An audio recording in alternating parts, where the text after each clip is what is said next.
Format है, it will be the honourable chief election commissioner will be addressing the media, that will be followed by a question and answer session. Questions will be generally taken in groups of 5 and the Honorable CEC would be answering them in one go. So you are requested that whenever you want to ask a question, kindly wait for your turn. There will be a micer who will be approaching you. Introduce yourself and your organization and then you can ask your question. So that will be the basic format of the press conference.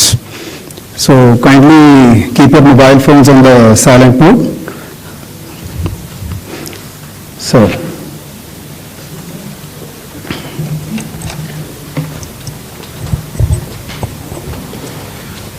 Honorable Election Commissioner Dr. Sukhbir Singh Sandhu ji, Honorable Election Commissioner Dr. Vivek Joshi जी, चुनाव आयोग के वरिष्ठ अधिकारीगण और media के मेरे दोस्तों,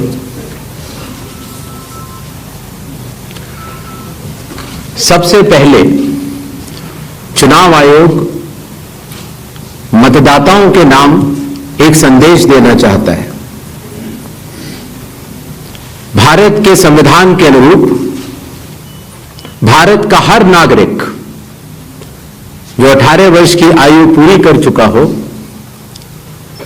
उसे मतदाता अवश्य बनना चाहिए और मतदान भी अवश्य करना चाहिए. आप सभी जानते हैं कि कानून के अनुरूप हर राजनीतिक दल का जन्म चुनाव आयोग में रजिस्ट्रेशन से ही होता है. तो फिर चुनाव आयोग उन्हीं राजनीतिक दलों में भेदभाव कैसे कर सकता है? चुनाव आयोग के लिए न तो कोई विपक्ष है, न तो कोई पक्ष है, सब समकक्ष हैं. चाहे किसी भी राजनीतिक दल का कोई भी हो, चुनाव आयोग अपने संवैधानिक कर्तव्य से पीछे नहीं हटेगा. पिछले 2 दशकों से लगभग सभी राजनीतिक दल मतदाता सूची में त्रुटियों के सुधार के लिए मांग करते रहे हैं और इसी मांग को पूरा करने के लिए ही चुनाव आयोग ने गहन पुनरीक्षण अर्थात स्पेशल इंटेंसिव रिवीजन SIR की शुरुआत बिहार से की है.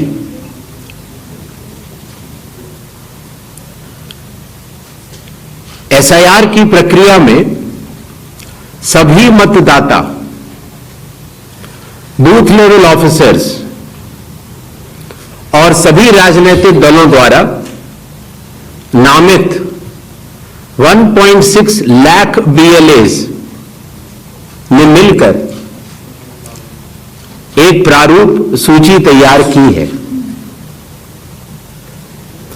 इस प्रारूप सूची की एक कॉपी आप सभी लोगों को दी गई है, जिसमें कि हर बूथ में जब ये प्रारूप सूची तैयार की जा रही थी तो सभी राजनीतिक दलों के बूथ लेवल एजेंट्स ने उसे हस्ताक्षर के साथ भी सत्यापित किया है.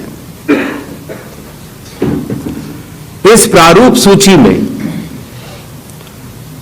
त्रुटियां हटाने के लिए एक बार फिर निर्धारित समय परिधि में सभी मतदाता और राजनीतिक दल मिलकर अपना बहुमूल्य योगदान दे रहे हैं. विगत आंकड़ों के अनुसार स्वयं मतदाताओं ने लगभग 28,370 ऐसे क्लेम्स एंड ऑब्जेक्शंस दिए हैं और जो मतदाता 1 जुलाई को 18 वर्ष की आयु पूरी कर चुके हैं या 1 अक्टूबर को 18 वर्ष की आयु पूरे करने वाले हैं, ऐसे 1,03,703 मतदाताओं ने भी अपना आवेदन फॉर्म 6 और डिक्लेरेशन के साथ किया है।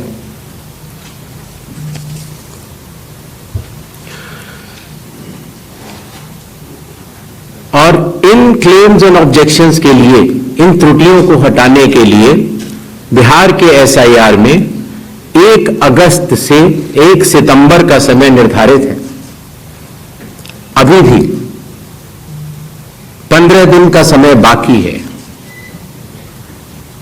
चुनाव आयोग सभी राजनीतिक दलों को उनके द्वारा नामित बूथ लेवल एजेंट्स को,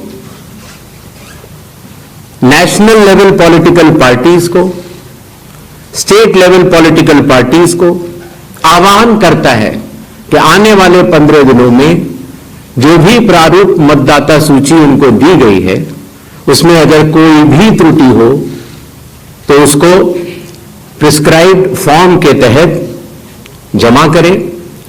चुनाव आयोग के दरवाजे हमेशा सबके लिए समान रूप से खुले हुए हैं। जमीनी स्तर पर सभी मतदाता, सभी राजनीतिक दल और सभी बूथ लेवल ऑफिसर्स मिलकर एक पारदर्शी तरीके से कार्य कर रहे हैं, सत्यापित भी कर रहे हैं, हस्ताक्षर भी कर रहे हैं और वीडियो टेस्टिमोनियल्स भी दे रहे हैं।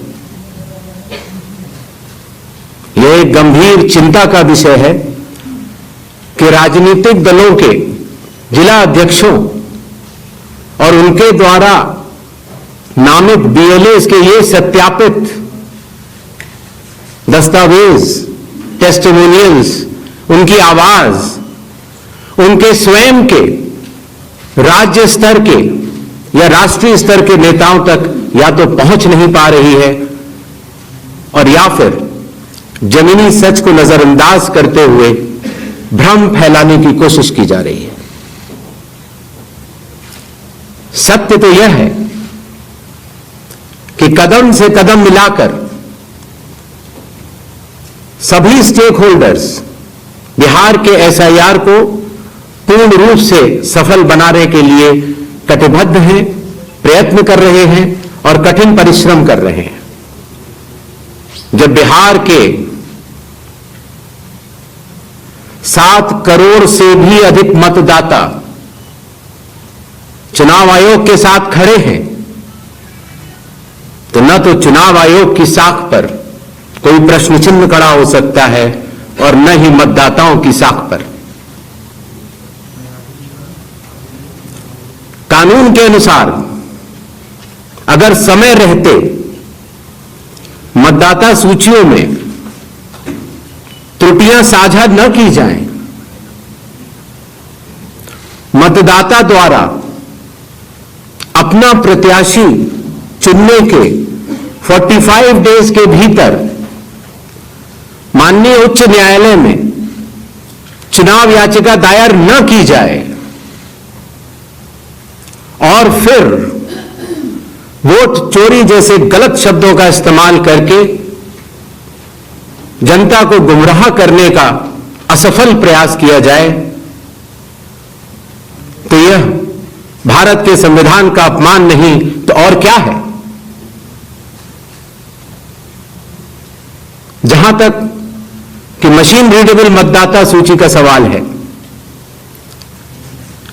माननीय सुप्रीम कोर्ट 2019 में ही कह चुका है कि यह मतदाता की निजता का हनन हो सकता है। Voter privacy can be breached. हमने कुछ दिन पहले देखा कि कई मतदाताओं की फोटो उनकी अनुमति के बिना मीडिया के समक्ष रखी गई, उनके ऊपर आरोप लगाए गए, उनका इस्तेमाल किया गया।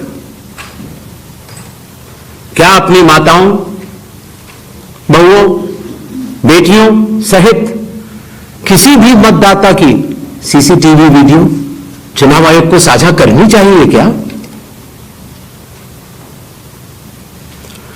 मतदाता सूची में जिसका नाम होता है वही अपने प्रत्याशी को चयनित करने के लिए वोट डालता है। लोकसभा के चुनाव की प्रक्रिया में 1 करोड़ से भी अधिक कर्मचारी, 10 लाख से भी अधिक बूथ लेवल एजेंट्स, 20 लाख से भी अधिक प्रत्याशियों के पोलिंग एजेंट्स चुनाव के लिए कार्य करते हैं। इतने सारे लोगों के समक्ष इतनी पारदर्शी प्रक्रिया में क्या कोई भी मतदाता वोट की चोरी कर सकता है? कुछ मतदाताओं द्वारा दोहरे मतदान के आरोप लगाए गए, सबूत मांगने पर जवाब नहीं मिला। ऐसे मिथ्या आरोपों से न तो चुनाव आयोग डरता है और न ही कोई मतदाता। जब चुनाव आयोग के कंधे पर बंदूक रखकर भारत के मतदाताओं को निशाना बनाकर राजनीति की जा रही हो, तो आज चुनाव आयोग सबको स्पष्ट करना चाहता है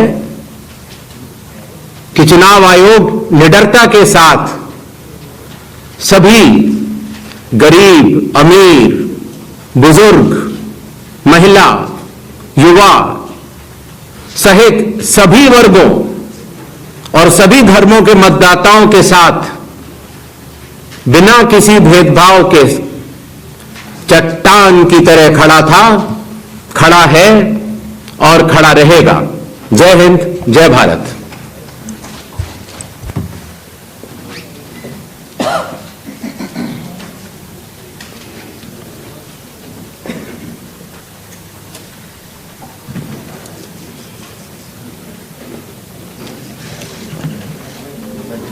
Mic, please.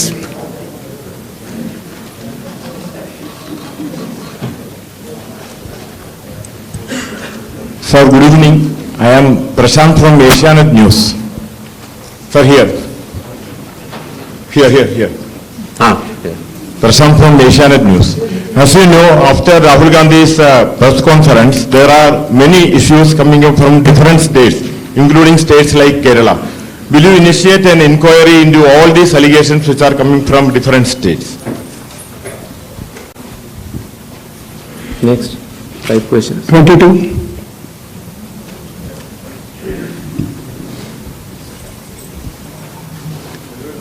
Sir, Please. I'll ask. Hi. Please. Yeah. Go ahead. Yeah. Sir, Aishwarya Paliwal from Aaj Tak and India Today. Sir, 2 questions. First, sir, a lot of political parties have asked certain questions, but do you think all those questions are actually pointing towards the need for SIR? Sir, second question is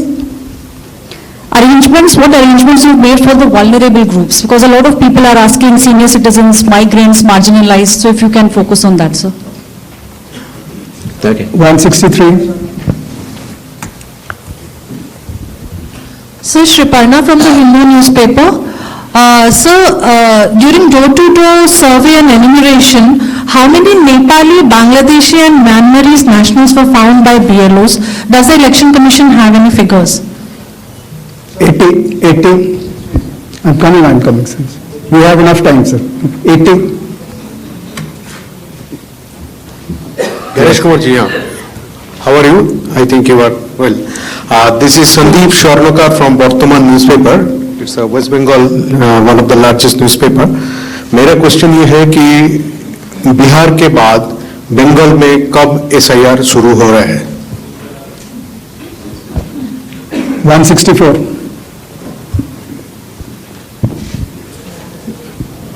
sir Neeraj हूँ news 18 India से, network 18 से। हमारा सवाल है कि special summary revision सालाना तौर पे होता है हर साल, तो एसआईआर की जरूरत आपको कौन सा मतदाता सूची दोनों प्रक्रिया से अलग मिलेगा, हम ये जानना चाह रहे हैं। और एक सप्लीमेंट्री सवाल है इसी के साथ कि आपने कहा कि कुछ पॉलिटिकल पार्टीज के नेता भ्रम फैलाने की कोशिश कर रहे हैं। उनका यह भी कहना है, राहुल गांधी की मैं बात कर रहा हूं, थोड़ी देर पहले उन्होंने कहा है क्यों उन्हीं से शपथ पत्र सिर्फ मांगा जा रहा है, दूसरे लोग, दूसरी पार्टी के लोग जो सवाल कर रहे हैं उनसे क्यों नहीं।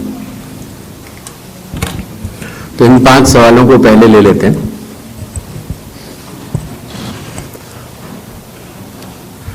हमारे सारे मीडिया बंधुओं के माध्यम से मैं देश के मतदाताओं को यह बतलाना चाहता हूं कि जब भी मतदाता सूची का रिवीजन होता है तो उसकी प्रक्रिया वही होती है जो मैंने आपको अभी शुरू में बताई।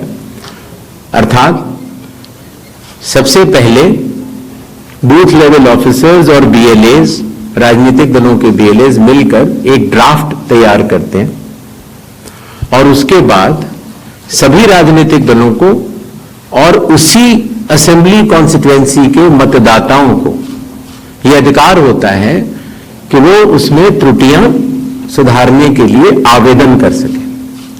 आवेदन 3 तरह के हो सकते हैं, या तो किसी का नाम छूट गया हो तो फॉर्म 6 होता है, या किसी का नाम गलत जुड़ गया हो या किसी और को जुड़वाना हो तो फॉर्म 7 होता है, और या कई बार उसमें विवरण गलत हो जाए, आपके नाम की स्पेलिंग गलत हो जाए, फोटो गलत हो जाए, एड्रेस गलत हो जाए तो फॉर्म 8 होता है। तो ये क्लेम्स एंड ऑब्जेक्शंस का जो पीरियड होता है ये बहुत महत्वपूर्ण होता है और इसमें सभी राजनीतिक दलों की भागीदारी और मतदाताओं की भागीदारी भी आवश्यक होती है। जब ये सारे क्लेम्स एंड ऑब्जेक्शंस आ जाते हैं तो उसके बाद जो उस इलाके का एसडीएम होता है, जिसको कई जगहों पर इलेक्टोरल रजिस्ट्रेशन ऑफिसर भी बोलते हैं, जो कि स्टेट गवर्नमेंट का एक अधिकारी होता है, वो उस पर एक निर्णय लेता है और निर्णय करने के बाद एक अंतिम सूची का प्रकाशन करता है। ये प्रक्रिया में आप सारे, आपके माध्यम से सभी मतदाताओं को बताना चाहता हूं, जिससे कि उन्हें भी सनद रहे कि पूरी प्रक्रिया होती क्या है। तो एक बार जब एसडीएम की तरफ से अंतिम सूची प्रकाशित कर दी जाती है, और याद रहे कि प्रारूप अर्थात ड्राफ्ट सूची भी पॉलिटिकल पार्टी से शेयर की जाती है और अंतिम सूची भी पॉलिटिकल पार्टी से शेयर की जाती है, और आजकल चूंकि तकनीकी का जमाना है तो वेबसाइट पर भी इलेक्शन कमीशन की अवेलेबल होती है। इसके बाद भी अगर कोई भी त्रुटि रह जाए तो उस जिले के डीएम के पास एक अपील होती है, और अगर डीएम से भी उस त्रुटि का समाधान न निकले तो उसके ऊपर उस प्रदेश के चीफ इलेक्टोरल ऑफिसर के पास एक अपील होती है। जो अंतिम सूची प्रकाशित हो जाती है उसके ऊपर हो जाते हैं चुनाव। जब चुनाव होते हैं तो पॉलिटिकल पार्टीज अपने कैंडिडेट्स को खड़ा करती हैं और उन कैंडिडेट्स को यह सूची एक बार फिर दे दी जाती है कि इस सूची के ऊपर मतदान होगा, और यह सूची मतदान केंद्रवार दी जाती है। इस प्रक्रिया के बाद जब चुनावी मतदान होता है तो मतदान केंद्र के अंदर हर प्रत्याशी को यह अधिकार होता है कि वो पोलिंग एजेंट्स को नामित करे, और वही सूची पोलिंग एजेंट्स के पास भी होती है।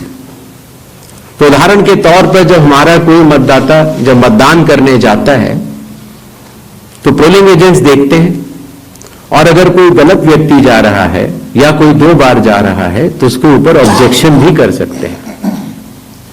मतदान प्रक्रिया समाप्त होने के बाद मतगणना होती है, और मतगणना के बाद रिटर्निंग ऑफिसर रिजल्ट्स डिक्लेयर कर देते हैं।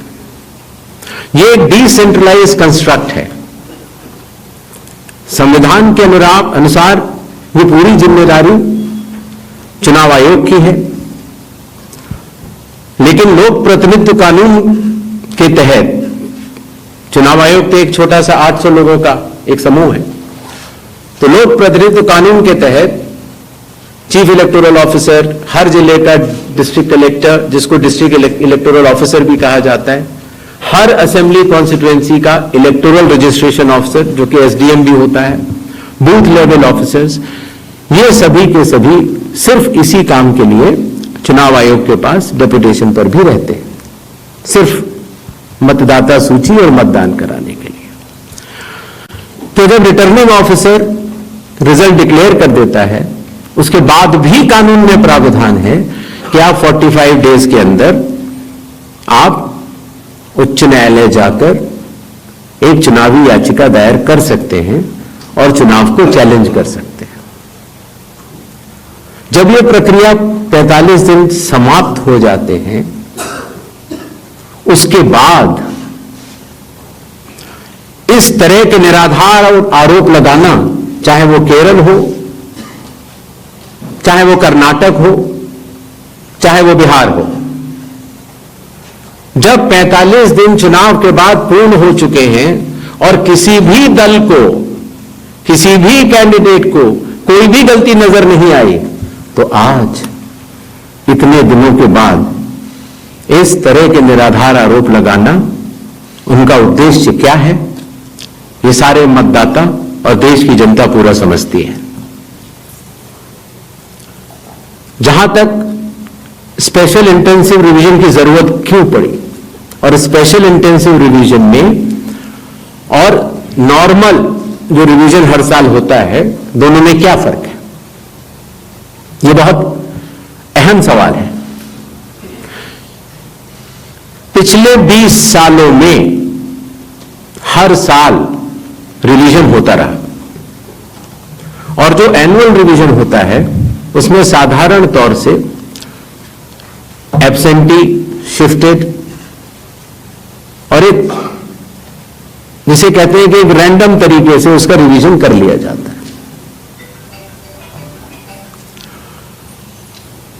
जब पिछले 20 सालों से इंटेंसिव रिवीजन नहीं हुआ, हालांकि पहले होते थे, अभी तक भारत में 10 से ज्यादा बार स्पेशल इंटेंसिव रिवीजन हो चुके हैं, और स्पेशल इंटेंसिव रिवीजन की खासियत यह होती है कि मतदाता सूची को, इलेक्टोरल रोल को टोटली मैक्सिमम प्यूरिफाई करने के लिए एक इन्यूमरेशन फॉर्म भरा जाता है, और हर मतदाता उसको जब भर के देता है तो उसका नाम मतदाता सूची में फ्रेश, एकदम नए तरीके से सूची बनाई जाती है।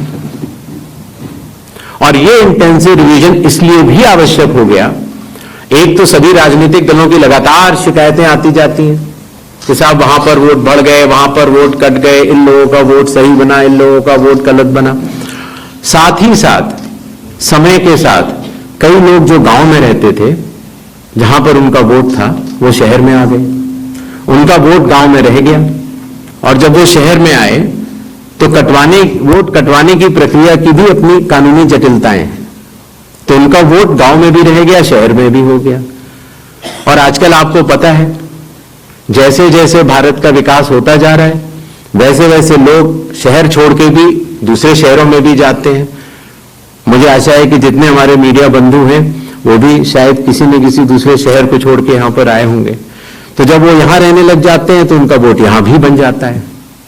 तो इस तरह से करते करते एक व्यक्ति के जाने या अनजाने में कई जगह वोट रह गए। तो मतदाता सूची को शुद्ध करने के लिए इन्यूमरेशन फॉर्म एकमात्र रास्ता रह जाता है, क्योंकि मैं आपको एक उदाहरण भी देता हूं।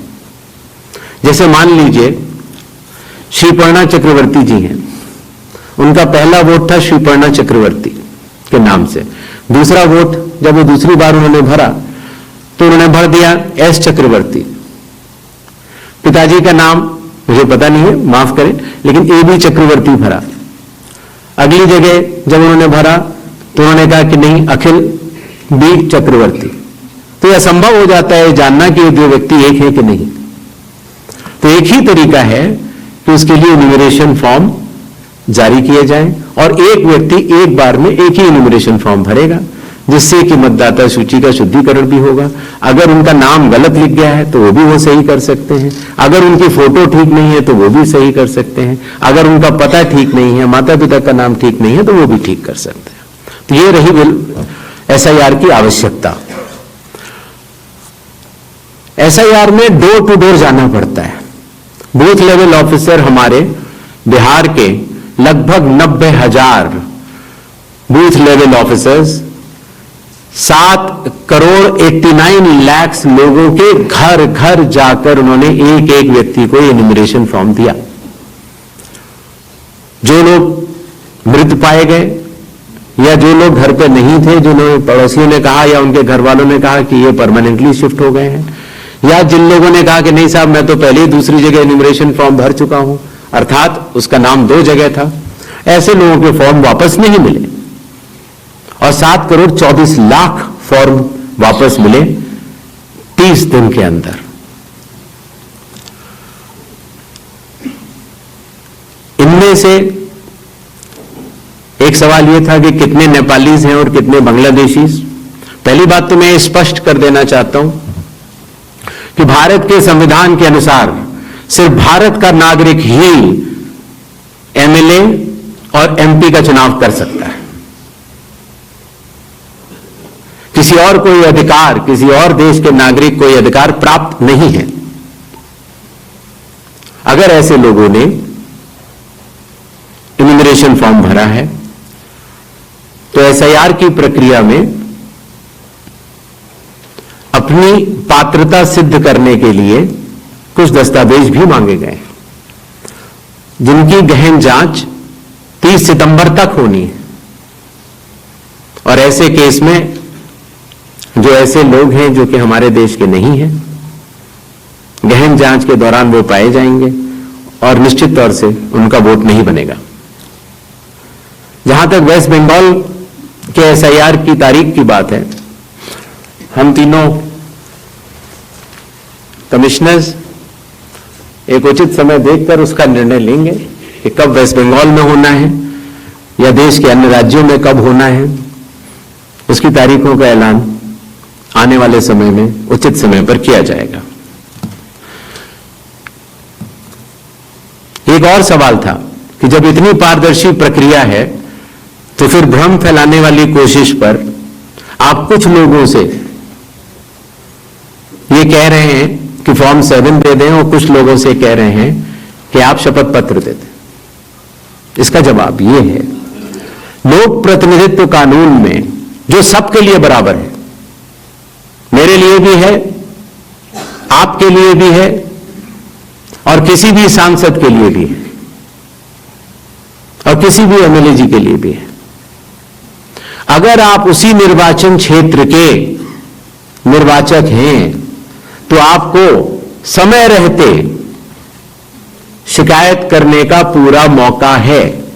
आप फॉर्म 6 भर सकते हैं, फॉर्म 7 भर सकते हैं, फॉर्म 8 भर सकते हैं। आपके राजनीतिक दल के बूथ लेवल एजेंट्स को भी यह अधिकार प्राप्त होता है कि वो एक शपथ देकर 10-10 फॉर्म भी बूथ लेवल ऑफिसर्स को दे सकते हैं, बशर्ते आप उस विधानसभा क्षेत्र के निर्वाचक हो।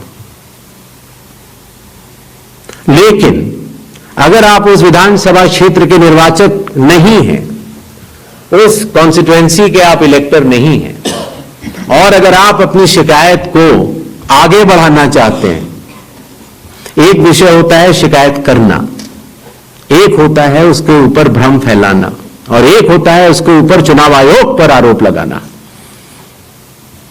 तो ग्रेडेड रिस्पांस के तहत अगर आप उस क्षेत्र के निर्वाचक नहीं हैं तो आपके पास एकमात्र कानून में विकल्प है, और वो है रजिस्ट्रेशन ऑफ इलेक्टर रूल्स, रूल संख्या 20,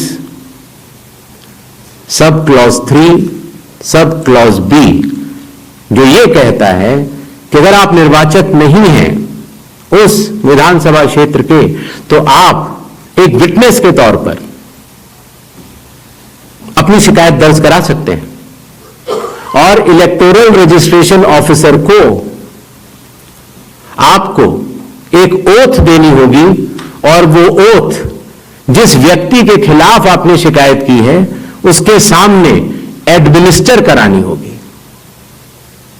ये कानून शायद इस सदन में बैठे सभी लोगों के जन्म के पूर्व का बना हुआ है और सबके लिए बराबरी तौर से लागू है।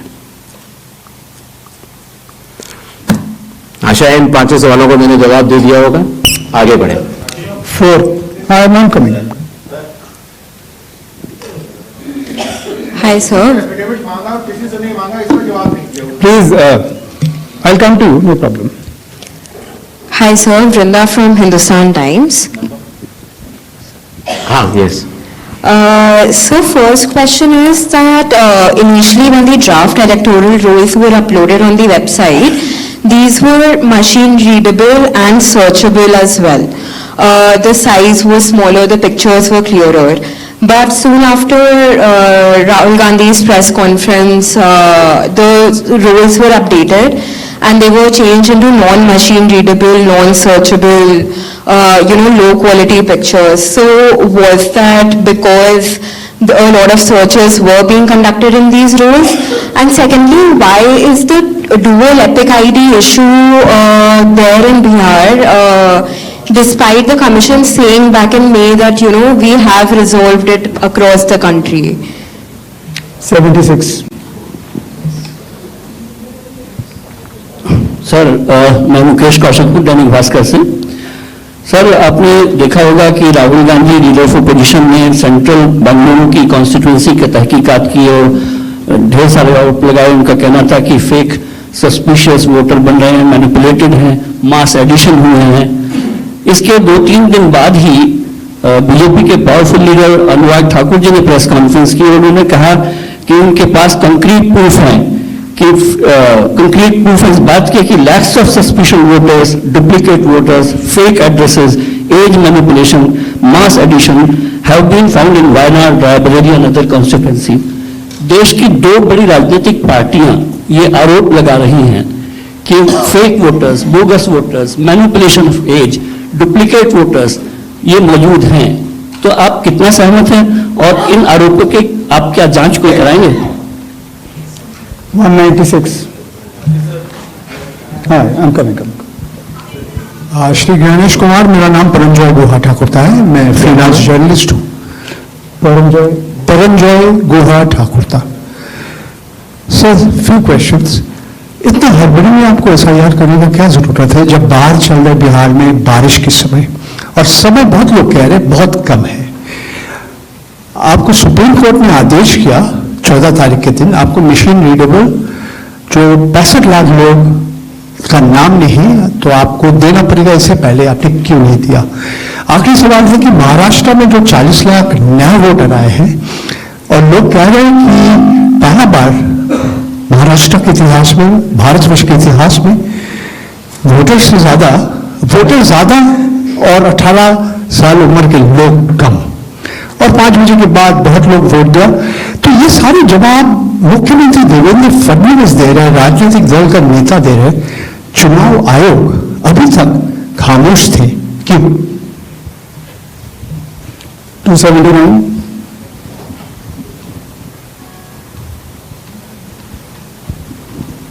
सर मैं पीयूष पांडे हूँ, TV9 भारतवर्ष से।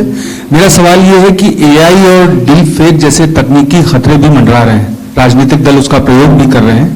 क्या चुनाव आयोग के पास इस पर शिकंजा कसने के लिए कोई कानूनी प्रावधान है और क्या इसको लेकर के कोई कदम उठाया जा रहा है? दूसरा एक सवाल मेरा ये है कि सुप्रीम कोर्ट ने जब आदेश दिया तब चुनाव आयोग 65 लाख हटाए गए वोटरों की सूची जारी करने की दिशा में काम कर रहा है। क्यों राजनीतिक दलों के कहने पर पहले ऐसा नहीं किया गया? 147. We'll start the next round. Sir मैं गौरव श्रीवास्तव, टाइम्स नाउ भारत से। मेरा सवाल ये है सर कि चूंकि हम लोग चुनाव आयोग भी देखते हैं, सुप्रीम कोर्ट में सुनवाई भी देखते हैं, बार बार ये सवाल उठा, और जिस बात को आप कह रहे हैं कि भारत का संविधान कहता है कि भारत का नागरिक ही वोट डाल सकता है, लेकिन भारत के नागरिक ही वोट डाले और चुनाव आयोग नागरिकता तय करे कि बीच की जो एक पतली सी रेखा है उसको लेकर जो कानूनी लड़ाई है वो कैसे सुलझने वाली है?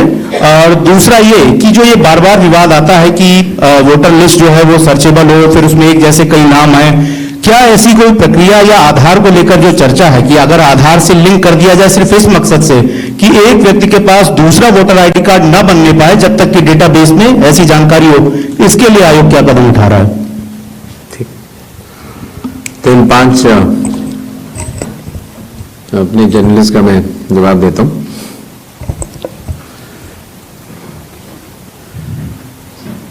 मशीन रीडेबल मतदाता सूची और सर्चेबल मतदाता सूची, दोनों में हमें अंतर समझना होगा। जो चुनाव आयोग की वेबसाइट में मतदाता सूची होती है, उसमें आप एपिक नंबर डाल के सर्च कर सकते हैं, डाउनलोड भी कर सकते हैं। इसको मशीन रीडेबल नहीं कहा जाता। मशीन रीडेबल के ऊपर मैंने आपको शुरुआती उसमें बताया था कि 2019 में माननीय सुप्रीम कोर्ट ने भी इस विषय का गहन अध्ययन किया और ये पाया कि मशीन रीडेबल इलेक्टोरल रोल देने से वोटर की प्राइवेसी का हनन हो सकता है। इसलिए मशीन रीडेबल एक अलग चीज है। जो मशीन रीडेबल का अर्थ होता है कि आप उस इलेक्टोरल रोल को पढ़ भी सकते हैं। उसमें अगर आपके पास कंप्यूटर पे वो लिस्ट सूची आ गई तो आप ये फोटो उठा के दूसरी जगह भी डाल सकते हैं। अगर आपने एक व्यक्ति की फोटो दूसरी जगह डाल दी और पलट दी तो वो व्यक्ति वोट ही नहीं कर पाएगा, क्योंकि जब वो वोट करने जाएगा तो उसका चेहरा नहीं मिलेगा। तो मशीन रीडेबल एक अलग चीज है, मशीन रीडेबल वर्जित है। तो उसको आप, ये चुनाव आयोग का अकेला फैसला नहीं है, ये चुनाव आयोग का फैसला माननीय सुप्रीम कोर्ट के जजमेंट के बाद है और 2019 से है। तो मशीन रीडेबल अलग चीज हो गई और एक लिस्ट को सर्च करना वो एक अलग विषय हो गया। जब आप एक लिस्ट को सर्च करते हैं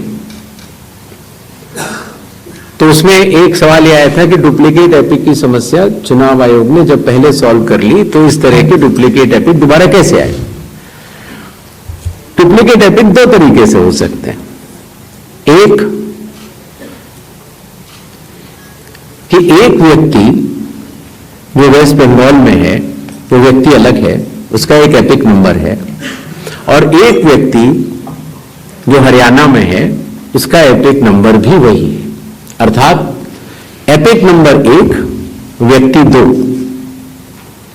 जब ये सवाल उठा लगभग मार्च 2025, जब हम लोगों ने उसके ऊपर चर्चा की और उसको हम लोगों ने पूरे देश भर में सुलझाया, लगभग ऐसे 3 लाख लोग मिले जिनकी एपिक संख्या 1 थी। तो उनकी एपिक संख्या बदल दी गई, जिससे एक ही एपिक से 2 लोग ना हो, एक ही नंबर के 2 लोग ना हो। दूसरी तरह की डुप्लीकेसी ऐसे आती है जब एक ही व्यक्ति का एक से ज्यादा जगह मतदाता सूची में नाम हो और उसका एपिक नंबर अलग हो। अर्थात व्यक्ति 1 एपिक अनेक। पहले वाली स्थिति ये थी एपिक 1 व्यक्ति अनेक। तो एपिक 1 व्यक्ति अनेक की समस्या तो चुनाव आयोग ने पहले सुलझा ली, लेकिन जब यह विषय आया कि एक ही व्यक्ति और उसके कई एपिक्स हैं, तो कुछ केसेस में जब शिकायत आई तो हम लोगों ने तहकीकात की तो ये समझ में आया कि जो व्यक्ति, जैसे मैंने आपको बताया था कि अगर वो गांव में रहता था तो वहां उसका एक जगह नाम था, फिर वो शहर में आया, फिर वो वहां से चलते चलते दिल्ली या बंबई पहुंच गया और उसने अपना पुराना नाम डिलीट नहीं कराया। पहले वो संभव नहीं था। 2003 से पहले नाम अगर आपको पुरानी जगह से कटवाना है तो कोई वेबसाइट नहीं थी इलेक्शन कमीशन की जिसमें एक ही जगह सारा डेटा हो। हर स्टेट की अलग अलग वेबसाइट थी। तो नतीजा, अगर आप पटना से चल के दिल्ली आ चुके हैं और आप पटना का वोट कटवाना चाह रहे थे तो आप एक पत्र लिख सकते हैं। अब उस पत्र के ऊपर कार्रवाई हुई, आपने सही जगह भेजा, नहीं भेजा, और आपका वहां वोट नहीं कटा, आप दिल्ली आ चुके, आपका यहां नया मतदाता सूची में नाम आ गया, आपके पास एक नया एपिक नंबर है। तो 2003 से पहले चूंकि तकनीकी सुविधा अवेलेबल नहीं थी, तो इस तरह के बहुत लोग जो माइग्रेट कर करके अलग अलग जगह गए, उनके नाम कई जगह आ गए। फिर एक ये सवाल उठा कि फिर उसको आज की तारीख में तो वेबसाइट है, कंप्यूटर है, उसको आप सेलेक्ट करके हटा सकते हैं। लेकिन वही मैं बात आपको बताना चाह रहा था, चुनाव आयोग मतदाताओं के साथ चट्टान की तरह खड़ा होता है। अगर किसी के कहने से मैं आपका वोट काट दूं, या किसी के कहने से मैं ये मानूं कि पीयूष जी के नाम के, अगर आपको अंदाजा न हो तो अगर पीयूष जी के नाम को अगर आप 100 करोड़ में सर्च करेंगे तो आपको हजारों लोग मिलेंगे। अब कौन से पीयूष जी का नाम काटा जाए, कौन से पीयूष जी दो है ये? तो अगर इसको जल्दीबाजी में किया जाएगा तो किसी भी मतदाता का नाम गलत कट सकता है, आपकी जगह किसी और का कट जाए। इसलिए शायद पिछले 20 सालों में टेक्नोलॉजी तो थी, लेकिन टेक्नोलॉजी का उपयोग करके किसी का मतदाता सूची से नाम काटा जाए, ये गलत होगा, और इसीलिए चुनाव आयोग ने ऐसा नहीं किया। और इसकी या तो व्यक्ति खुद कर सकता है तो कोई आपत्ति नहीं है, और या फिर स्पेशल इंटेंसिव रिवीजन के जरिए जब ये न्यूमरेशन फॉर्म बनेगा तो पीयूष पांडे जी के पास ही फॉर्म पहुंचेगा। अगर उनके पास दूसरा फॉर्म पहुंच जाएगा तो एक ही पे दस्तखत करेंगे और डुप्लीकेट वोट की समस्या का निदान हो जाएगा। एसआईआर में हड़बड़ी क्यों? यह भी एक भ्रम फैलाया जाता है। आप लोग मुझे बताएं कि चुनाव से पहले मतदाता सूची शुद्ध करनी चाहिए या चुनाव के बाद? चुनाव से पहले। और यह बात चुनाव आयोग नहीं कह रहा है, यह बात लोक प्रतिनिधित्व कानून कह रहा है कि हर चुनाव से पहले आपको मतदाता सूची शुद्ध करनी होगी। ये चुनाव आयोग का कानूनी दायित्व है। फिर ये बात आई कि 7 करोड़ से ज्यादा बिहार के मतदाताओं तक क्या चुनाव आयोग पहुंच पाएगा? हकीकत आपके सामने है। जब 24 जून से यह कार्रवाई शुरू हुई तो ये पूरी प्रक्रिया लगभग 20 जुलाई तक ही समाप्त हो गई। फिर यह बात आई कि साहब जुलाई में क्यों? उस समय मौसम अच्छा नहीं होता। तो आपकी जानकारी के लिए मैं बताना चाहता हूं कि बिहार में इसके पहले भी 2003 में एसआईआर हुआ था और उसकी तारीख थी 14 जुलाई से 14 अगस्त, और तब भी सफलतापूर्वक हुआ था, और इस बार भी सफलतापूर्वक सबके एन्यूमरेशन फॉर्म्स वापस आ गए। एक और सवाल पूछा गया कि माननीय सुप्रीम कोर्ट के कहने से हम लोगों ने ये मशीन रीडेबल फॉर्मेट क्यों दिया? माननीय सुप्रीम कोर्ट ने ये स्पष्ट कहा है कि हर जिले की अलग वेबसाइट बनाई जाए और हर जिले की वेबसाइट पर एपिक नंबर से सर्च होने वाली सूची रखी जाए। और आपको जानकर हर्ष होगा कि 56 घंटों के अंदर चुनाव आयोग ने उसका अनुपालन किया है, और हर जिले की वेबसाइट की सूची आप सबको जो फोल्डर दिया गया है उसमें है, आप भी सर्च कर सकते हैं। जहां तक आपके पास जो फोल्डर दिया गया उसमें एक वो भी मिनट्स मौजूद है 20 जुलाई के, जहां पर अगर आप खोलेंगे तो उसमें आप पाएंगे कि हर बूथ पर booth level officer, booth level agent, sarpanch सब ने मिलकर ये दस्तखत करके सूची बनाई कि ये लोग मृत पाए गए हैं, उनका एपिक नंबर भी है, उनका नाम भी है, और ये लोग स्थायी रूप से स्थानांतरित पाए गए हैं, उनका नाम भी है, और इन लोगों का इन्यूमरेशन फॉर्म या इन लोगों का नाम एक जगह से ज्यादा है, वो भी है, आप उस सूची को देखें। तो ऐसा नहीं है कि चुनाव आयोग ने ये लिस्टें साझा नहीं की थी, लेकिन चूंकि इसका अंतिम निर्णय अभी ईआरओ ने नहीं लिया था, इसीलिए ये सूचियां राजनीतिक दलों को दे दी गई थी। और कुल मिलाके जिन लोगों के इन्यूमरेशन फॉर्म नहीं आए, वो 1 अगस्त को जब ड्राफ्ट लिस्ट दी गई थी राजनीतिक पार्टियों को, वो भी दस्तावेज आपको दिए गए हैं, जिसमें कि हर पॉलिटिकल पार्टी ने साइन करके ये लिस्ट ली है, जिसमें कहा है कि ये वाले नाम तो आ चुके हैं प्रारूप सूची में और ये वाले नाम नहीं आए हैं। हर जिला प्रेसिडेंट ने उस लिस्ट को सत्यापित किया है 1 अगस्त को और अपने टेस्टिमोनियल्स भी दिए हैं। तो ये सूचना और भी लोगों तक पहुंचे, आप तक भी पहुंचे। चुनाव आयोग तो पारदर्शिता का स्वागत करता है और ये बहुत ही अच्छी बात है। शायद इससे अगर कुछ लोग जो छूट गए हों, अगर वो नाम दे पाए, तो चुनाव आयोग का तो नारा है हर पात्र मतदाता को सूची में लाना है और हर अपात्र मतदाता को सूची से हटाना है। तो उस उद्देश्य में ये हमारी मदद कर रहा है। एआई और डीप फेक हमारे लिए वास्तव में चुनौती है। अभी कल किसी एक ट्विटर हैंडल पर एक एआई जनरेटेड वीडियो थी जो कि सत्य से परे, लेकिन इस तरह की चुनौतियों का सामना करने के लिए चुनाव आयोग तो भरसक प्रयास करेगा, लेकिन कानून के दायरे में ही रहकर कर सकता है।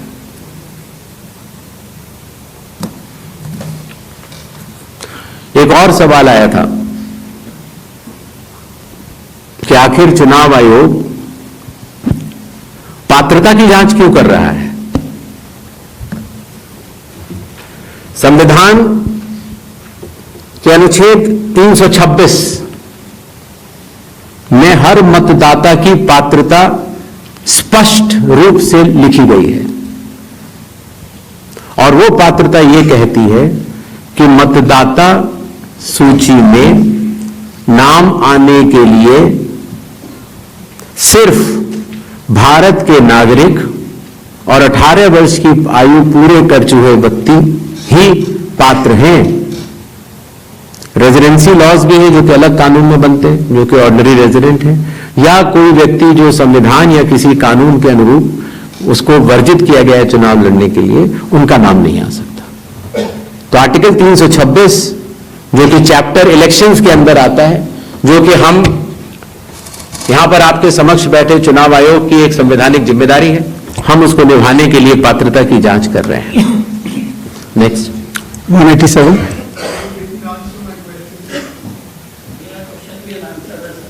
Will come back.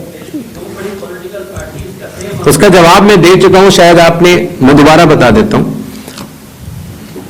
Graded response होता है चुनाव आयोग का। अगर आप किसी भी विधानसभा के निर्वाचक हैं और समय रहते हुए अगर आप त्रुटियां बताते हैं तो आपको फॉर्म 7 भरना होता है।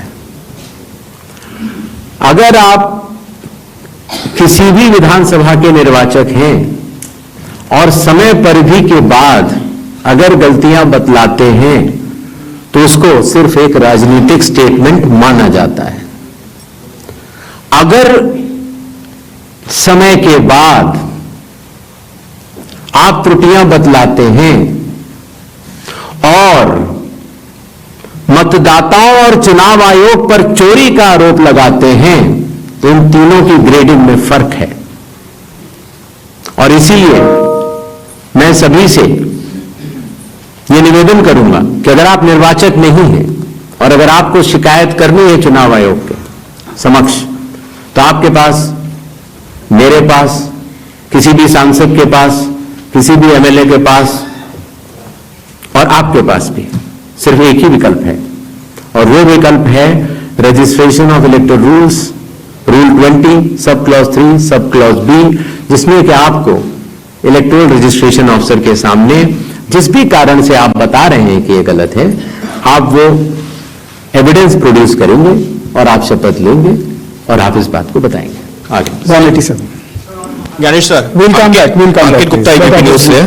सर, दो तीन सवाल हैं जो एक दूसरे से जुड़े हुए हैं। पहला सवाल ये है, जिसका भी आप भी जिक्र कर रहे थे कि साल भर में जो है ये स्पेशल समरी रिवीजन जो है कई बार होता है, स्पेशल समरी रिवीजन। तो इस साल की शुरुआत में जब जो है समरी रिवीजन हो चुका था, तो उसके बाद पिछले 6-7 महीनों में करीबन 22 लाख लोग मृत पाए गए, करीब 32 लाख शिफ्ट हो गए।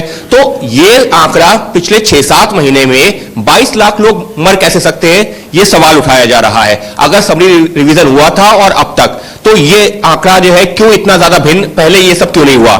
इसी के साथ में उसी से जुड़ा हुआ सवाल ये, विपक्षी पार्टियां ये कह रही हैं, इसका मतलब तो ये है 2024 का 1 साल पहले जो चुनाव हुआ था, वो इसका मतलब जो तमाम आप 65 लाख का आंकड़ा भी दे चुके हैं, हो सकता है ये आने वाले दिनों में और बढ़े, उन फर्जी मतदाताओं के साथ में हुआ था क्या चुनाव? ये तो सिर्फ बिहार की बात हो रही है। तो क्या इन फर्जी मतदाताओं के साथ में 2024 का चुनाव हुआ था? तीसरा सवाल इसी से जुड़ा हुआ, क्या ये एनआरसी हो रहा है एसआईआर की आड़ में? ये सवाल लगातार कहा जा रहा है, और वो क्यों कहा यह जा रहा है कि एक धर्म के लोगों को वोट काटे जा रहे हैं, एक पार्टी को फायदा पहुंचाने के लिए कार्रवाई की जा रही है। तो लगातार इस तरीके के सवाल। 185. मेरा नाम मुकेश कुमार सिंह है, मैं एक फ्रीलांस जर्नलिस्ट हूं। मैं आपसे जानना चाह रहा हूं कि इस बात का ग्रेडिंग कैसे की जाएगी कि जो अभी आपने उदाहरण देके बताया कि ईपीआईसी में एक आदमी नाम डुप्लीकेट करेगा, जब तक आपके पास कोई यूनिक फीचर नहीं होगा, जैसे आधार के मामले में बायोमेट्रिक्स एक यूनिक फीचर का काम करता है हर इंडिविजुअल के लिए ना, उसी तरीके से अगर आप ईपीआईसी से इसको नहीं जोड़ेंगे तो ये संभव ही नहीं है कि आप कभी जिंदगी में डुप्लीकेसी को चेक कर पाए, चाहे कितने एफर्ट्स कर ले। यहां आपको टेक्नोलॉजी की ही मदद लेनी पड़ेगी, मैन्युअली ये ह्यूमनली पॉसिबल नहीं है। और इसी से जुड़ा हुआ सवाल ये भी है कि जब इस तरह की चीजें हमारे सामने आती हैं, यानी डुप्लीकेसी को चेक करने की, वही डुप्लीकेसी हमारे सामने जब वोटर लिस्ट में सामने आती है तो एक नया बखेड़ा खड़ा होता है। अब चुनाव आयोग के सामने सबसे इंपॉर्टेंट चीज यह है कि अगर किसी चीज की शिकायत की जा रही है तो क्या चुनाव आयोग सबसे पहले शिकायत की जांच करने पर जोर देगा या शिकायतकर्ता कौन है उसकी जो है वो कलई खोलने पर जोर देगा? ये एक ऐसी सवाल, एक कॉन्स्टिट्यूशनल इंस्टीट्यूशन पे इस तरह का दाग भी लगना अपने आप में शर्मनाक है। यानी अगर उससे आप हमें बचाइए, इस देश को तो बचाइए, इस डेमोक्रेसी को बचाइए, हम आपसे ये उम्मीद करते हैं। 247. नहीं, just one. I'll come back to you, no problem. Damini Nath from the Indian Express.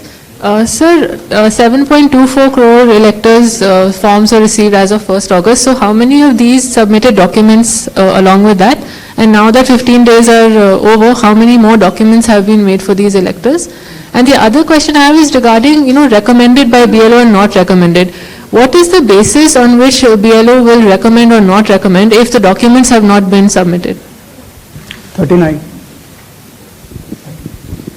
Good afternoon sir, Manohar Kesari, news x और इंडिया न्यूज से सर। चुनाव आयोग लगातार क्लेरिफाई कर रहा है और कह रहे हैं सारे डाटा जो है सो मिसलीड करने वाले हैं, लेकिन आज भी राहुल गांधी ने इस बात को कहा है कि महाराष्ट्र में 1 करोड़ मतदाता जोड़ा गया, वोटों का हेराफेरी लगातार किया जा रहा है।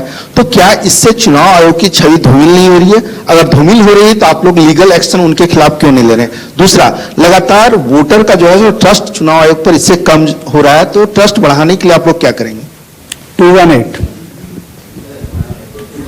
हेलो, इधर से मैं सर राइट साइड, प्रशांत देव, न्यूज 24 से।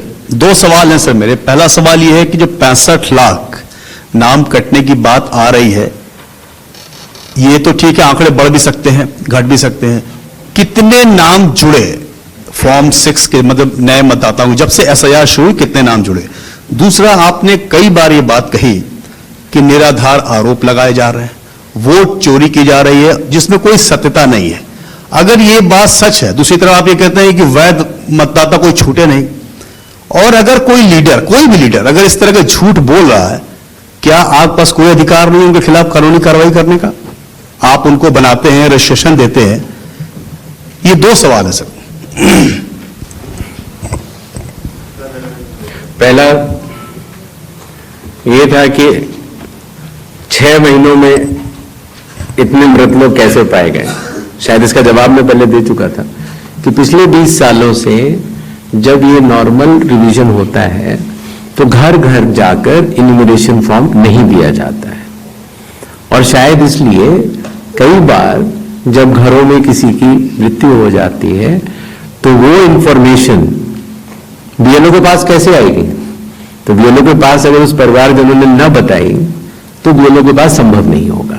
इसीलिए 22 लाख मतदाता कोई 6 महीने में मरे हुए नहीं है। ये वो मृत मतदाता हैं जो लगभग पिछले 20 सालों में रिकॉर्ड करने से छूट गए, और इन्यूमरेशन फॉर्म की वजह से ये सत्य सामने आ रहा है। एक बात जो मैं आपके माध्यम से भारत की जनता तक पहुंचाना चाहता हूं वो ये है कि मतदाता सूची एक विषय है और मतदान करना दूसरा विषय है। मतदाता सूची में किसी का नाम गलत आ सकता है। अगर बूथ लेवल ऑफिसर से गलती हुई हो या राजनीतिक दलों ने उस पर ध्यान न दिया हो तो किसी भी व्यक्ति का नाम मतदाता सूची में गलत आ सकता है। शायद ही किसी भी मतदान केंद्र में उस लेवल का परफेक्शन एसआईआर से पहले न रहा हो जहां की इस तरह की त्रुटियां न रही हो। इसके दो कारण हैं। एक तो हमारे बूथ लेवल ऑफिसर्स की जो ट्रेनिंग अब हम लोगों ने दिल्ली में शुरू की है और उसके साथ साथ उनके दायित्व को उनको समझाना। आपको अंदाज होगा कि कितने बूथ लेवल ऑफिसर्स हैं इस देश में? 10.5 लाख। तो 10.5 लाख बूथ ऑफिसर्स इस गुणवत्ता के साथ काम करें, प्रयत्न पूरा होता है, लेकिन कुछ गलतियां रह जाती हैं। अब वो गलतियां सुधारी कैसे जाएं? तो उन गलतियों को सुधारने के लिए ही चुनाव आयोग ने जिन जिन राजनीतिक दलों को मान्यता दी है उन दलों को ही यह अधिकार दिया है कि आपके जिला अध्यक्ष बूथ लेवल एजेंट्स को नामित कर सकते हैं, और वो उनको सूची भी दी जाएगी और वो उसको शुद्ध भी कर सकते हैं। बूथ लेवल एजेंट्स भी उसी बूथ में रहने वाला व्यक्ति होता है। तो ये हमारी एक साझा जिम्मेदारी है, मतदाता की, बूथ लेवल ऑफिसर अर्थात चुनाव आयोग के पास जो डेपुटेशन पर अधिकारी है उसकी, और राजनीतिक दलों की। तो मतदाता सूची को शुद्ध करना, जिस पर हम आगे अब एसआईआर के साथ बढ़ रहे हैं, तो साझी जिम्मेदारी है। लेकिन बिहार में चूंकि हमारे बूथ लेवल ऑफिसर्स ने बूथ लेवल एजेंट्स और राजनीतिक दलों के साथ मिलकर ही काम किया, उसकी कॉपीज मैंने आपको दी हैं कि जो लोग मृत पाए गए, जो लोग स्थानांतरित पाए गए, जिन लोगों के 2 जगह मतदाता सूची में नाम है, वो सभी ने मिलकर सत्यापित किए हुए हैं। तो शायद इसीलिए जब 1 अगस्त के बाद हमारी डेली बुलेटिन आनी शुरू हुई तो किसी भी राजनीतिक दल ने अभी तक एक भी आपत्ति दर्ज नहीं कराई है। तो क्या इसके 2 ही अर्थ हो सकते हैं? या तो प्रारूप सूची एकदम शुद्ध है, जो कि चुनाव आयोग नहीं मानता। चुनाव आयोग कह रहा है कि 1 सितंबर तक हम समय देते हैं, इसमें त्रुटियां हो सकती हैं, आइए सब लोग आइए इसको शुद्ध करते हैं। 15 दिन अभी बाकी हैं। 1 सितंबर के बाद अगर उसी तरह के आरोप लगने शुरू हुए तो जिम्मेदार कौन? हर मान्यता प्राप्त दल को अभी भी 15 दिन बाकी हैं। अगर आपको अंदाज हो तो 1.5 लाख से ज्यादा बूथ लेवल एजेंट्स हैं।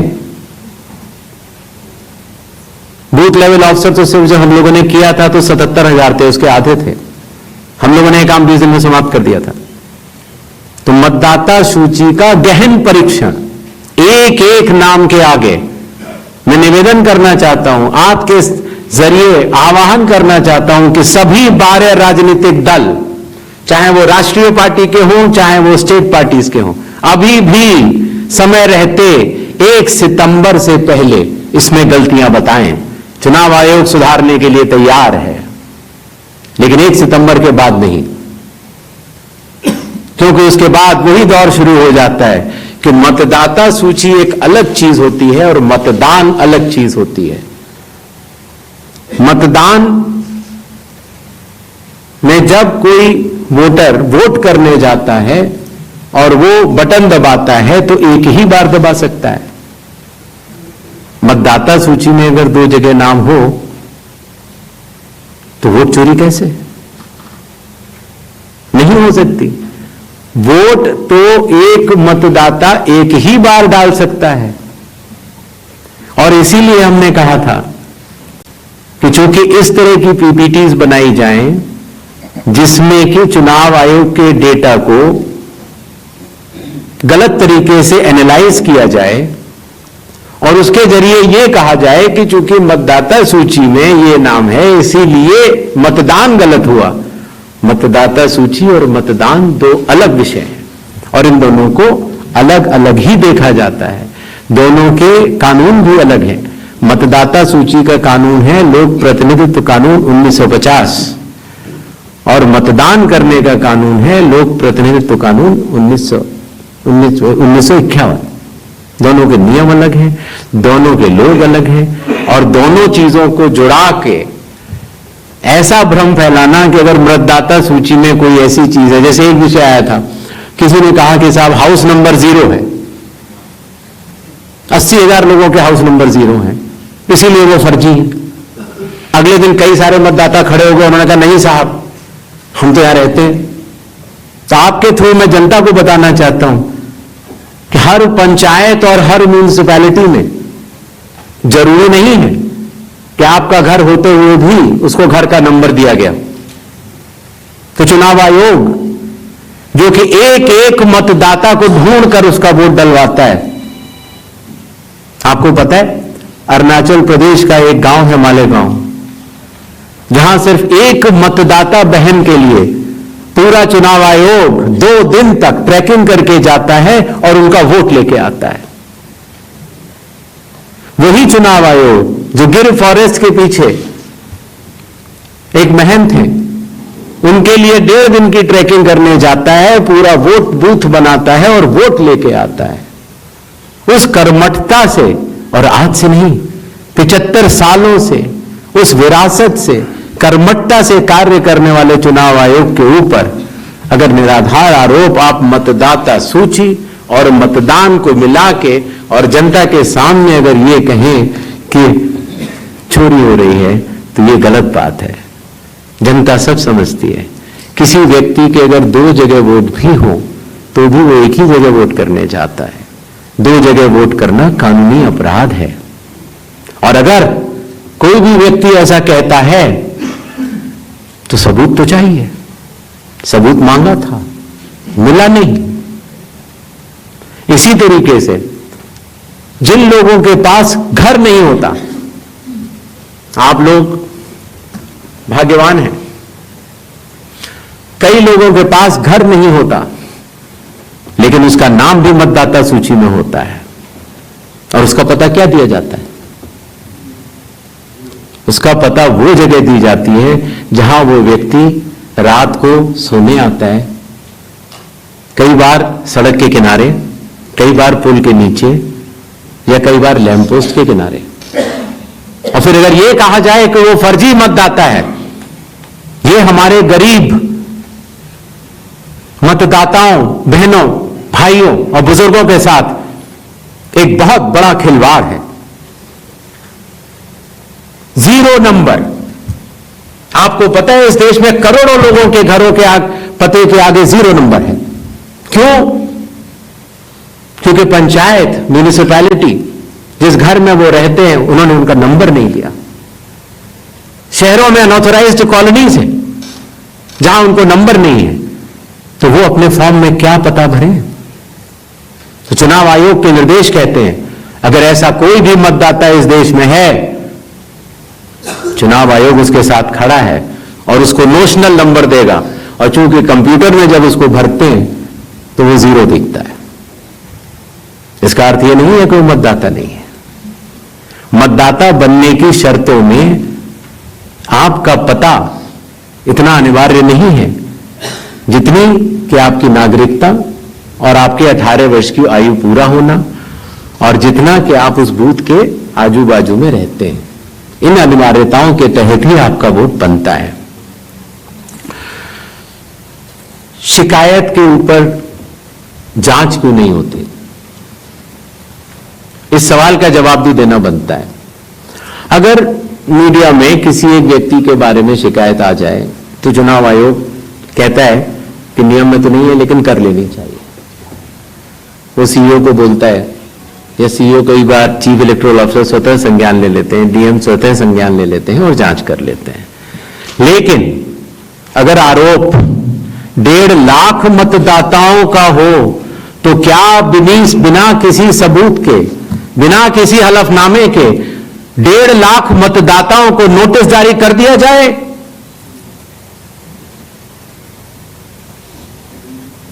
क्या यह न्याय संगत होगा? कानून में न प्रावधान है, न कोई शपथ पत्र है, न कोई एविडेंस है, न कोई सबूत है, तो क्या 1.5 लाख नोटिस जारी करके उन मतदाताओं को एसडीएम के दफ्तर में बुलाया जाए और यह कहा जाए कि आप फर्जी हैं? क्या मतदाता चुनाव आयोग से यह नहीं पूछेगा कि आपके पास क्या सबूत है? आज भी आपके मीडिया में चल रहा है, जितने नाम लिए गए सब एक एक करके सामने आ रहे हैं। और अगर चुनाव आयोग ने उनको नोटिस दिया होता तो हमारी साथ गिरती की बढ़ती? किसी ने सवाल पूछा था तो मैंने सोचा बतलाता चलो। बिना किसी सबूत के किसी भी वैलिड मतदाता का नाम नहीं कटेगा। चुनाव आयोग हर मतदाता के साथ चट्टान की तरह खड़ा हुआ है।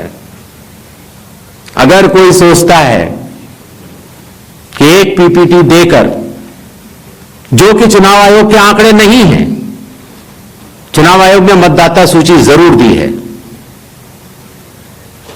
लेकिन पीपीटी में गलत तरीके से एनालाइज करना, गलत आंकड़े देना और यह कहना कि पोलिंग ऑफिसर ने कहा है कि इस महिला ने 2 बार वोट दिया है, इतने संगीन विषयों पर बिना हलफनामे के चुनाव आयोग को काम नहीं करना चाहिए।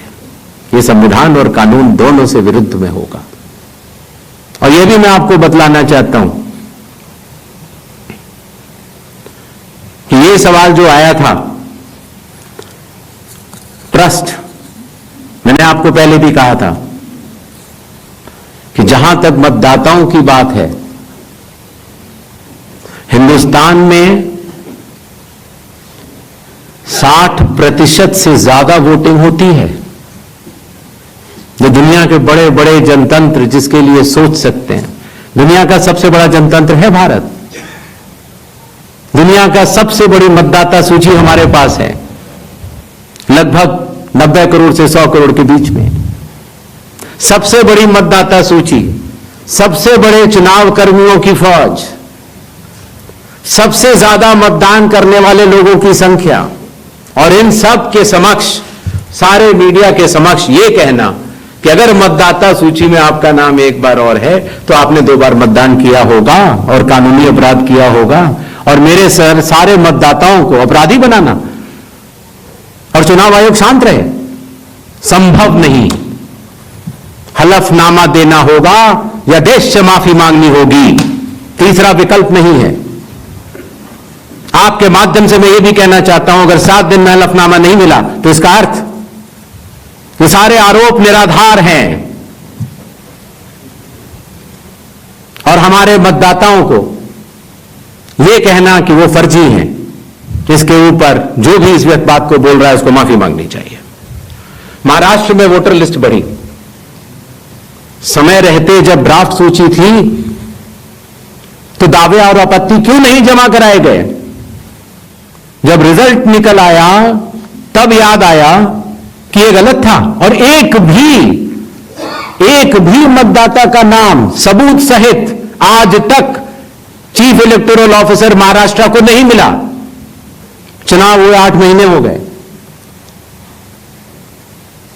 महाराष्ट्र में क्यों नहीं उच्चतम न्यायालय में चुनावी याचिका दायर की गई? फिर एक बात यह कही गई कि आखिरी घंटे में इतना मतदान कैसे? चुनाव आयोग ने जवाब दिया था और आप सबने लिखा भी था कि अगर 10 घंटे मतदान होता है तो हर घंटे 10% का औसत होता है। आखिरी घंटे में 10% से कम मतदान हुआ। तो यह बात कैसे कही जा रही है? ऐसा नहीं होता कि किसी भी बात को अगर आप 10 बार बोलते रहें, 20 बार बोलते रहें तो सच हो जाए। सच सच होता है और सूरज पूरब में ही उगता है, किसी के कहने से पश्चिम में नहीं उगा करता। नेक्स्ट, जस्ट नेक्स्ट राउंड 272 सबको मौका देना है। प्लीज प्लीज प्लीज 272, 167, 184, 81, ये लास्ट है 266। हेलो यस सर, मैं अखिलेश हूँ IANS न्यूज एजेंसी से। सर, मैं अखिलेश हूँ IANS न्यूज एजेंसी से। मेरा सवाल यह है कि सुप्रीम कोर्ट ने अभी आपको कहा है कि 22 तारीख को नेक्स्ट हियरिंग होनी है कि आप ये 11 के अलावा जो लोग छूट गए हैं अपना नाम दर्ज कराना चाहते हैं वो आधार लेकर जाएं। आधार को उन्होंने कहा है कि आप उसको कंसीडर कीजिए। इसका मतलब ये है कि आप जब आगे का SIR कराएंगे या पूरे देश में कराएंगे तो आप ये मान चुके हैं कि 12वां आपका आधार होगा। दूसरी बात, दूसरा सवाल मेरा कि राहुल गांधी संवैधानिक पद पे हैं, नेता प्रतिपक्ष हैं, उनके तमाम सवालों को आपने जवाब दिया और कहा कि सबूतों के साथ आरोप लगाया जाना चाहिए। तो क्या आपको लगता है कि वो गंभीरता से आरोप नहीं लगा रहे हैं या वो सिर्फ राजनीति करने के लिए ऐसा कर रहे हैं? तीसरा मेरा सवाल है कि आपने कहा कि बार बार कहा कि आपको अगर देर से आप देते हैं, आप सवाल उठाते हैं तो आपको एफिडेविट देना पड़ेगा। अखिलेश यादव ने 18,000 नामों की एफिडेविट दिया हुआ है। ये राजनीति में बार बार सवाल उठ रहा है कि आपने उसका जवाब नहीं दिया। ये 3 सवाल हैं सर मेरे। ठीक, yes, please ask one question only sir, please restrict yourself to one question. Sir, Sanjay Sharma Aaj Tak से। मेरा सवाल यह है कि आयोग ने राहुल गांधी से कहा कि वो हलफनामा दे, उसके बगैर कार्रवाई नहीं होगी। बीजेडी ने सवाल उठाया है, बीजेडी ने 2024 के लोकसभा चुनाव के पहले। सुन नहीं पाया, जरा दोबारा बोल दीजिए। संजय शर्मा आज तक से। मेरा सवाल, आयोग नया जरूर है, सवाल पुराना है, लेकिन सवाल उससे जुड़ा है क्योंकि आप भी RP एक्ट की दुहाई देते हैं और संविधान की। तो 2024 के लोकसभा चुनाव के बाद बीजेडी ने कहा कि उन्होंने हलफनामा देकर उड़ीसा में मतदाता सूची में गड़बड़ी की शिकायत आपसे की थी, तो उसमें अब तक क्या कार्रवाई हुई है वो अगर आप बता सकें तो सही होगा। और दूसरा, लोग टाइमिंग को लेकर सवाल उठा रहे हैं, एक तरफ राहुल गांधी की प्रेस कॉन्फ्रेंस है, दूसरी तरफ मुकाबले में चुनाव आयोग के। क्या चुनाव आयोग रथ का टूटा पहिया लेकर कृष्ण की तरह? आगे बताएं।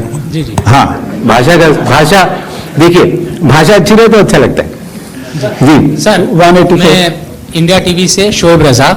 मेरा सवाल सर ये है कि बिहार में जो ड्राफ्ट की सत्यता की जांच हो रही है, बाद में जो सर्टिफिकेट दिए जा रहे हैं, ऐसी बहुत बड़ी आबादी है, हम गए थे बिहार में, जो वो दस्तावेज 11 के 11 में से एक भी नहीं दे पा रहे। अभी हम देख रहे थे कि उनमें से मूल निवास प्रमाण पत्र के लिए एक होड़ मची हुई है बनाने की, आधार से ही बन रहा है वो भी।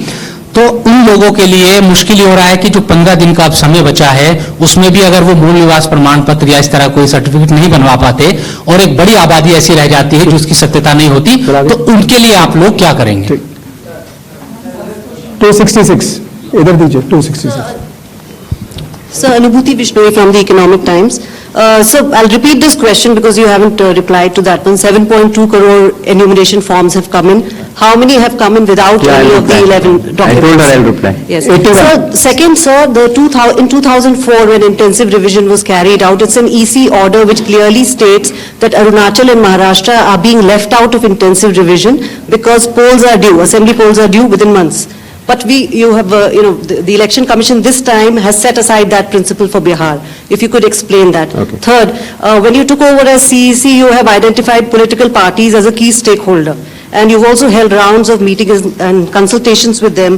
Do you think, given the kind of criticism SIR has drawn, maybe there should have been a wider consultation with political parties before embarking on such a massive exercise? Sir मैं मनीष अग्रवाल नोभा टाइम से।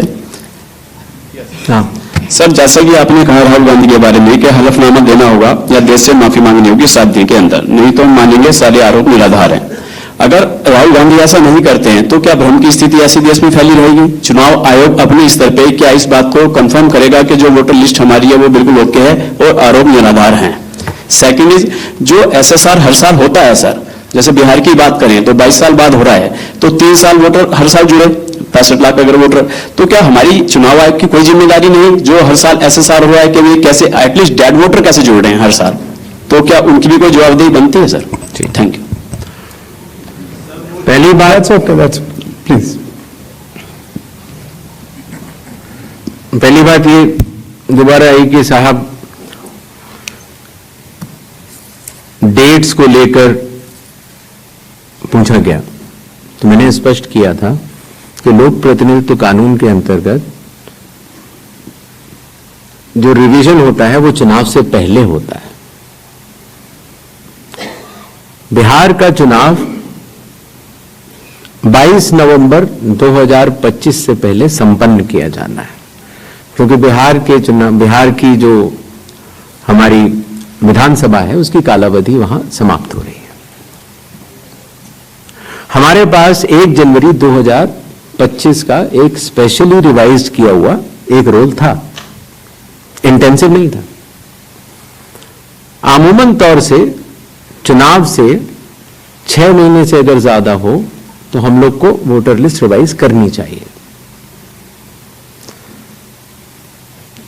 तो अगर 1 जनवरी से 22 नवंबर तक हम revise नहीं करते तो इस 11 महीने से ज्यादा के अरसे में काफी त्रुटियां हो सकती थी। अगर हम 1 अप्रैल 4 ही तारीख को हो सकता है रिवीजन कानून के तहत, 1 जनवरी, 1 अप्रैल, 1 जुलाई और 1 अक्टूबर, तो उन्हीं तारीखों को जो 18 साल की उम्र प्राप्त करते हैं उनको वोट का अधिकार मिल जाता है। तो अगर हम 1 अप्रैल करते तो फिर यह बात आती कि अभी तो आपने एसएसआर कराया है तो आप फिर करा रहे हैं। अगर हम 1 अक्टूबर करते तो यह बात आती कि बिल्कुल चुनाव सर पर है। तो एक ही विकल्प उपलब्ध था और वो था 1 जुलाई की क्वालिफाइंग डेट मानते हुए एक रिवीजन होना चाहिए। दूसरा विषय, तो इंटेंसिव रिवीजन क्यों, एसएसआर क्यों नहीं?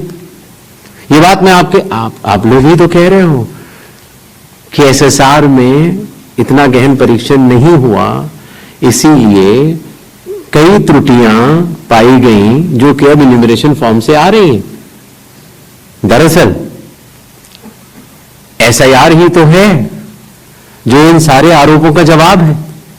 अगर एसआईआर में सब लोग मिलकर, सारी राजनीतिक पार्टियां मिलकर अगर मतदाता सूची को शुद्ध बनाने के लिए, राजनीतिक उद्देश्यों से परे जाकर राष्ट्र निर्माण के लिए, राष्ट्र सेवा के लिए अगर मतदाता सूची को शुद्ध बनाने के लिए काम करना चाहें तो आज भी बिहार में 15 दिन बाकी हैं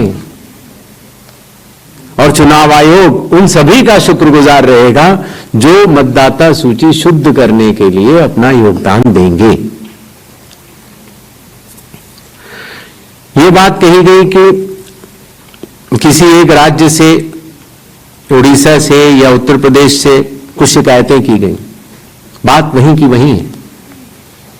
चुनाव हारने या जीतने के बाद जिस मतदाता सूची पर चुनाव हुआ उसके ऊपर बिना हलफनामा दिए, हलफनामा दिया गया, ये बात ठीक नहीं है। बिना हलफनामा दिए, बिना ओथ दिए, सिर्फ एक पत्र लिखकर अगर हमारे बूथ लेवल ऑफिसर्स और एसडीएम्स और डीएम्स इनके कार्यशैली पर अगर कोई प्रश्न चिन्ह लगाता है तो ये गलत है। एक सवाल जो मैं पिछली बार जवाब नहीं दे पाया था कि साहब जो ये एसआईआर बिहार में चल रहा है उसमें कितने लोगों के डॉक्यूमेंट आ गए, कितने लोगों ने रिकमेंड किया, किस बूथ लेवल क्या रिकमेंड किया, डाटा लेने की कोशिश तो हो रही है, लेकिन मैंने आपको पहले बताया था कि चुनाव आयोग मल्टी लेवल कंस्ट्रक्ट से काम करता है। Booth level officer booth level पर है, जहां औसतन करीब 1000 से कम मतदाता है, 200 घर हैं। उसके ऊपर आता है बूथ लेवल सुपरवाइजर जो 10 बूथ लेवल ऑफिसर के ऊपर काम करता है। उसके ऊपर आता है एसडीएम, उसके ऊपर आता है डीएम, उसके ऊपर आता है चीफ इलेक्टोरल ऑफिसर, और मतदाता सूची का कार्य वहीं समाप्त हो जाता है। चुनाव आयोग में न तो मैं, न मेरे साथी चुनाव आयोग, न कोई चुनाव आयुक्त का अधिकारी और न आप कोई भी वोट जोड़ सकते हैं या काट सकते हैं सिवाय कानूनी प्रक्रिया का पालन किए, कोई भी। तो आपको इस बात को समझना होगा कि इस कंस्ट्रक्ट में जो डिसेंट्रलाइज कंस्ट्रक्ट है, इसमें बूथ लेवल ऑफिसर ने जब किसी मतदाता से डॉक्यूमेंट्स लिए या उसने दिए तो कितने डॉक्यूमेंट्स लिए, क्या उसको रिकमेंड किया या नहीं किया, ये सारा विषय अभी भी एसडीएम स्तर पर विचाराधीन है, जिसका निर्णय 30 सितंबर तक आएगा। और उसके पहले इस सवाल का जवाब पूछना और बताना दोनों ही त्रुटिपूर्ण भी रहेगा और वो भी रहेगा। अगर आप आधार के बारे में आपने बोला, माननीय सुप्रीम कोर्ट का स्पष्ट आदेश है कि जो लोग एग्रीव्ड हैं, जो लोग ड्राफ्ट सूची से एग्रीव्ड हैं, वो लोग अपने इन्यूमरेशन फॉर्म को आधार के साथ जमा कर सकते हैं और चुनाव आयोग उस बात को मानता भी है, उसका पालन भी करता है। आई होप आप सबके काफी प्रश्नों का हम लोग जवाब दे पाए होंगे। Thank you so much. Thank you. Please join us for tea on the 4th floor. और जाने से पहले एक बार और आखिर 100 करोड़ की मतदाता सूची और बिहार के 7 करोड़ की मतदाता सूची में सवाल भी कई हैं और जवाब भी कई हैं। सच सुनने की क्षमता भी होनी चाहिए और समझने की क्षमता भी। तो मैं सिर्फ इतना कहना चाहता हूं जाने से पहले कि एक बार फिर आप सबके माध्यम से भारत के मतदाताओं को बहुत बहुत नमस्कार। और सभी राजनीतिक दलों से हम ये आह्वान करते हैं कि अभी भी प्रारूप सूची में कोई भी त्रुटि हो तो आगे आएं और हमें 1 सितंबर तक बताएं। 1 सितंबर के बाद बतलाने से कोई फायदा नहीं होगा। जय हिंद, जय Bharat. Join us for tea on the 4th floor, please. आओ फोटो खिंचवा। आ जाओ यार।